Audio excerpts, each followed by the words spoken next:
अस्सलाम वालेकुम। उम्मीद करता हूँ हम लोग खैरियत से होंगे, जहाँ भी होंगे मज़े में होंगे, फिट फाट होंगे और अच्छी ज़िंदगी गुजार रहे होंगे। एक्चुअली मैंने आज सोचा कि मैं आप लोगों से डिस्कशन करूँ बहुत से लोगों के, बल्कि 99.5% या 99% आप लोग में से जो बच्चे जिनके स्कूल जाते हैं वो ज़्यादातर प्राइवेट सेक्टर के होंगे या प्राइवेट स्कूलों में। अभी मैंने इस साल एक्सपीरियंस किया, मेरा एक बेटा जो है वो तकरीबन स्कूल जा रहा है, लेकिन मैंने कभी ऐसा कभी ना देखा ना समझा।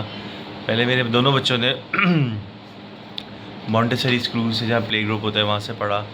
उसके पढ़ने के बाद 2-3 साल बड़े वाले ने गुजारे, फिर वो एक अच्छे स्कूल में इनरोल हो गया, one of the top school in are city. इसमें वो इनरोल हो गया, माशाल्लाह माशाल्लाह माशाल्लाह, नज़र बस से बचाए। लेकिन मैंने प्राइवेट सेक्टर में एक चीज़ देखी कि बड़ा सा अजीब सा एक सीन देखा कि अभी मैंने अपने बच्चे को, छोटे वाले को, एक नए स्कूल में एडमिशन कराया, प्राइवेट स्कूल में। अब उनकी फ़ीस ऑलरेडी इतनी ज़्यादा है, ठीक है, ऑलरेडी वो काफ़ी चार्ज कर रहे हैं।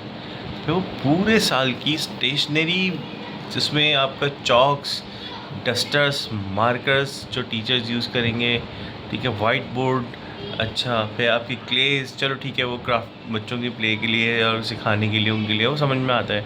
फिर पूरी रील ऑफ A4 साइज़ के, यानी कि पेपर्स, इसके अलावा पेंसिल्स, अच्छा, कलर्स के 2-2 डब्बे, इवन रबर्स, शार्पनर, अच्छा, उसके अलावा मार्कर्स के मार्कर के अलावा sheets, apron, water colour, brushes, even 2-2 scissors और बहुत सारी चीज़, इवन फोल्डर के अलावा फ़ाइल टाइप की एक चीज़। ये सब चीज़ें स्टेशनरी की स्कूल वाले पूरे साल के लिए मंगवाने हैं। अब if you are charging around 20,000, ठीक है, 20,000 के करीब आप मंथली चार्ज कर रहे हैं, देन आप ये चीज़ें तो फैसिलिटेट करें। ठीक है, बेसिक स्टेशनरी तो बच्चे के पास होगी, वो घर से लेकर जाएगा, पेंसिल, रबर, शार्पनर, स्केल।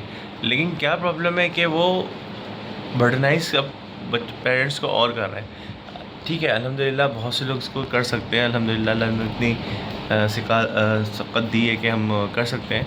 लेकिन जो बेचारा अच्छा, मतलब जो लोअर मिडिल क्लास या मिडिल क्लास का फैमिली से बिलोंग करता है और जो अच्छा पढ़ाना चाहता है, वो किस तरह से मैनेज कर रहा होगा। उसके अलावा ये एक और बर्डन दे दिया। प्लस मुझे एक चीज़ ये समझ में नहीं आती कि जब ठीक है जून जुलाई की आप फ़ीस चार्ज कर रहे हैं, ये फिर एनुअल चार्जेस का क्या एक नया वो है। एनुअल चार्जेस ठीक है होते हैं, क्या आप जून जुलाई की फ़ीस चार्ज कर रहे हैं, ठीक है, अच्छी बात है। फिर आप पूरे 12 महीने की सैलरी वो लेते हैं, फ़ीस लेते हैं। उसके अलावा 13वां जो मंथ होता है वो आपके एनुअल चार्जेस के नाम का होता है। ये क्या चीज़ है? मतलब या तो फिर आप जून जुलाई की फ़ीस तो चलो जस्टिफाइड एक तरह से हो जाती हैं कि भाई आपको अपने टीचर्स वगैरह को सैलरी देनी होती है, तो समझ में आता है। लेकिन जब बच्चा पढ़ नहीं रहा है तो उसके बावजूद क्या कहते हैं, आप लोग इतनी फ़ीसेस चार्ज कर रहे हैं और एनुअल चार्जेस लेते हैं। ठीक है, जून जुलाई की तो ले लें आप, कोई मसला नहीं है, लेकिन आप एटलीस्ट एनुअल चार्जेस तो ना लें। एनुअल चार्जेस भी आप 2-3 हज़ार रुपये ज़्यादा या 4,000 रुपये ज़्यादा लेते हैं। मैंने आज अब फिर ट्रांसपोर्टेशन का एक इशू होता है, यानी कि प्राइवेट सेक्टर में चाहे, हाँ, जो बड़े स्कूल, बहुत बड़े बड़े स्कूल हैं, जो बड़ी बड़ी चेंज हैं, का नाम मैं लेना नहीं चाहूँगा, वो उनके पास अपना ट्रांसपोर्ट सिस्टम बहुत अच्छा है, ठीक है। लेकिन अगर थोड़ा सा नीचे आ जाए, मतलब जो नए प्राइवेट स्कूल जो अभी ग्रोथ कर रहे हैं, उनके पास लिमिटेड एक एरियाज़ में जो ट्रांसपोर्ट होती है वो चल रही होती है। फिर आप ट्रांसपोर्ट के लिए, बच्चे के लिए औरों पागलों की तरह इधर से भाग उधर भाग, ये एक क्या कहते हैं बड़ा प्रॉब्लम है।